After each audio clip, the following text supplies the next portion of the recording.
Ассаламу алейкум ва рахматуллахи ва баракатух. Құрметті жақсылар, Рамазан айы баршамызға мұбарак болсын. Рамазан айында тұтқан оразаларыңыз қабыл болсын.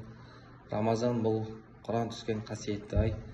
Осы сәтті пайдаланып, осы біздің әлеуметтік желі парақшамыз арқылы Рамазан айында Құранға түсемін деп жүрген, ниеттеніп жүрген адамдарға сабақтарымызды салып тұрсақ деген ниет болып жатыр. Парақшамызға тіркеліп қойыңыздар. Құран үйренем деп жүрген, ниеттеніп жүрген кісілерге жіберіп қойсаңыздар болады. Пайғамбарымыз саллаллаху алейхи уассалам хадисінде сендердің ең жақсыларың Құранды үйреніп, оны басқаларға үйреткендерің деген.